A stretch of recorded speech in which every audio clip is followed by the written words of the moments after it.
आज हम डिस्कस करेंगे प्री मेंस्ट्रुअल सिंड्रोम के बारे में। हर 4 में से 3 ख़वातीन को पीएमएस का प्रॉब्लम है। ऐसी कौन-सी चीज़ है कि जो कि आपके इन सारे बिहेवियर को ट्रिगर कर जाती है? आपकी डाइट में एक तो वाटर इनटेक बहुत अच्छा होना चाहिए, vitamin B6, B12, zinc, magnesium and calcium. Multivitamin है उसमें, ये कॉन्स्टिट्यूएंट्स जो हैं वो ज़रूर होने चाहिए।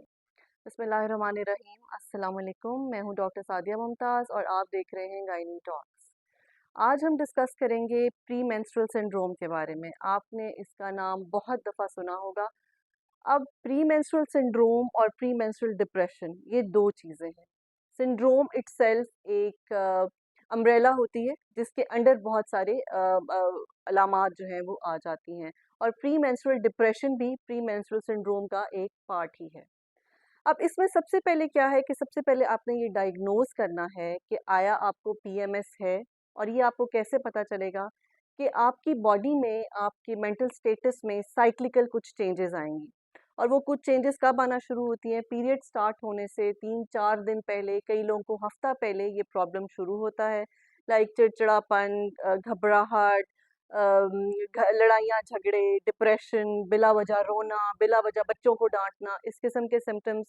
और इस तरह से ये शुरू होते हैं, और with the onset of periods 2-3 दिन के बाद जो है ये सिम्टम्स ख़त्म हो जाते हैं। ये सिम्टम्स जो हैं साइकोलॉजिकल भी हैं, आपके फिजियोलॉजिकल भी हैं, और बिहेवियरल सिम्टम्स भी हैं। फिजियोलॉजिकल में अगर आप देखें तो बहुत से लोगों को ब्लोटिंग होती है, ब्रेस्ट टेंडरनेस होती है, generalised body aches and pains होती हैं। कुछ लोग, कुछ ख़वातीन जो कि वर्किंग लेडीज़ हैं या पढ़ती हैं, यूनिवर्सिटी, स्कूल, कॉलेज गोइंग हैं, उनका ये दिल चाहता है कि हम बस ये अब इन दिनों में जाना छोड़ दें, अपनी सोशलाइज़ेशन कम कर दें। बिल्कुल इंट्रोवर्ट बिहेवियर जो है वो उनका होना शुरू हो जाता है। तो ये सारे जो अलामात हैं ये पीएमएस के अंडर आते हैं।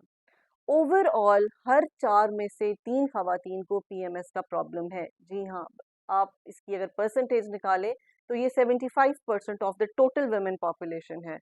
इस 75% में 15% तो वो हैं जो कि एसिम्प्टोमेटिक होके गुज़र जाते हैं, या वो ध्यान नहीं देती, या शायद वो होती ही इतनी इर्रेलेवेंट विद देयर सेल्फ है कि वो इस चीज़ का ज़्यादा ख़्याल नहीं करती। 25 टू 30% वो होते हैं जिनमें ये वाले जो सिम्पटम्स हैं वो माइनर होते हैं।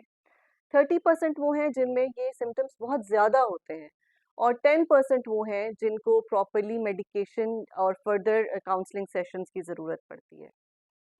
और अब ये होता क्यों है? Basically this is due to the shift of the hormones. आपकी बॉडी में ईस्ट्रोजन, प्रोजेस्टेरॉन, सेरोटोनिन और गाबा वो हार्मोन्स हैं जो कि रोल प्ले करते हैं ये पीएमएस में। आपने ये डायग्नोज़ घर बैठे कैसे करना है कि you have to maintain a diary, जिसमें ये जो सिम्पटम्स मैंने आपको बताए हैं, इन सिम्पटम्स के बारे में आपने ये देखना है कि ये सिम्पटम्स हैं और ये कब शुरू होते हैं और कब जाके ये ख़त्म हो जाते हैं।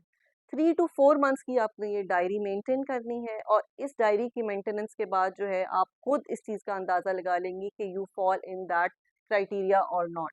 इवन के ये सिम्पटम्स आपको ऑल ओवर द इंटरनेट भी मिल जाएँगे। तो आप उससे भी इन सिम्पटम्स को, अब आप उसको रेक्टिफाई कर सकते हैं।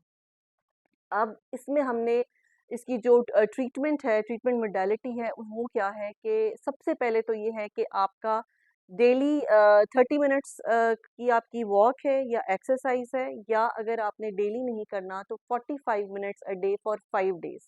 अब इसमें क्या हो सकता है? इसमें आपका योगा हो सकता है, इसमें मेडिटेशन हो सकती है, इसमें आपकी ब्रिस्क वॉक हो सकती है, स्टेशनरी साइक्लिंग हो सकती है। आप इस वॉक करने से, इस एक्सरसाइज करने से आपकी बॉडी में हैप्पी हार्मोन्स रिलीज़ होते हैं जिनको हम सेरोटोनिन कहते हैं। जब वो हार्मोन्स रिलीज़ होते हैं तो जो आपका डिप्रेशन फ़ेज़ होता है वो उसको काउंटर एक्ट कर देते हैं। इसके अलावा आपकी डाइट में एक तो वाटर इनटेक बहुत अच्छा होना चाहिए, आपका vitamin B6, B12, zinc, magnesium and calcium, ये आपकी जो मल्टीविटामिन है उसमें ये कॉन्स्टिट्यूएंट्स जो हैं वो ज़रूर होने चाहिए। Another of the important factor is कि अपना ट्रिगर फैक्टर देखना है आपने, कि ऐसी कौन-सी चीज़ है कि जो कि आपके इन सारे बिहेवियर को ट्रिगर कर जाती है। आया कि वो कोई साइकोलॉजिकल बिहेवियर है, या फिर वो घूम फिर के आपके साइकिल के अराउंड ही आ जाता है। तो इन चीज़ों की को अपने ऑब्जर्वेशन में लाके आपने इसको, हम इसको बेहतर कर सकते हैं। अगर इन सब चीज़ों के बावजूद भी आपको लगे कि आपका ये बेहतर नहीं हो रहा, you must see the doctor. अब डॉक्टर क्या करेगा? डॉक्टर के पास भी जो है वो ऑप्शंस मौजूद हैं, जिसमें सबसे पहले तो एक काउंसलिंग सेशन है। उसके अलावा हम ये करते हैं कि हम आपको हार्मोन्स देते हैं, जो कि वो वाले हार्मोन्स हैं जो ओव्यूलेशन को सप्रेस करते हैं।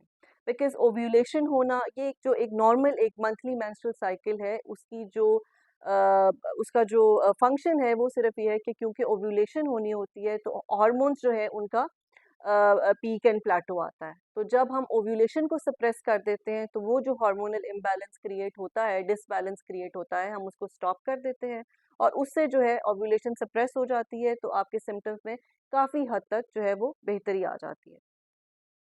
और उसके अलावा अगर इससे भी आपका सेटल ना हो रहा हो तो हम आपको सुकून आवर जो है वो दवाइयाँ देते हैं for certain period of time, जो कि अगर आपकी फैमिली लाइफ को, आपके अपने रिलेशनशिप्स को किसी तरह से अगर बहुत ज़्यादा ख़राब हो रहा है, तो आई वुड एडवाइस कि ये ले लेनी चाहिए। इसमें ये नहीं होता कि असल में हमारे यहाँ पाकिस्तान में एक बहुत जो मेन प्रॉब्लम है कि अगर आप किसी को ये कहो ना कि आप काउंसलर के पास चले जाएँ या आप किसी साइकोलॉजिस्ट, साइकियाट्रिस्ट के पास चले जाएँ, तो अगला जवाब आपको मिलता है कि हम कोई पागल हैं जो ये करें।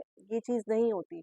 हमारे यहाँ इस कॉन्सेप्ट को उभारने की ज़रूरत है कि when you are not feeling mentally sound, you need to have a counsellor.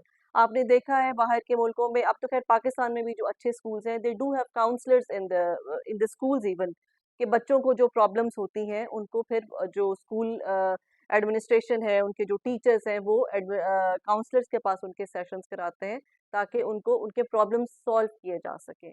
तो हमें थोड़ा-सा इस चीज़ से स्टेप अहेड होना है कि if we are not able to deal with ourselves, तो हम साइकोलॉजिस्ट की, साइकियाट्रिस्ट की हेल्प ले लें। Last but not the least जो एक मोडालिटी है दैट इज सर्जरी, लेकिन सर्जरी तक पहुंचना जो है वो बहुत कम, वो 0.5% वो खवातीन होती हैं कि जिनको ये इतना ज़्यादा हो जाता है डिप्रेशन कि उनके लिए हमें उनकी सर्जरी करनी पड़ती है, और वो सर्जरी है removal of the ovaries. Because obviously वो जो हार्मोन्स हैं जो आपके इसको डिसबैलेंस कर रहे हैं, वो ओवरी से रिलीज होते हैं। तो इन द एंड जो लास्ट ट्रीटमेंट है वो ओफरेक्टमी यानी कि रिमूवल ऑफ द ओवरीज है, लेकिन वहां तक बात बहुत कम पहुंचती है। तो आई होप मैंने बहुत डिटेल से पीएमएस के बारे में एक्सप्लेन कर दिया है, और जो लोग मुझसे कह रहे थे कि मैं इसके बारे में बताऊं, अगर अभी भी आपके जहन में कोई सवाल है तो आप मुझसे पूछ सकते हैं। I will be there to answer. अल्लाह हाफिज।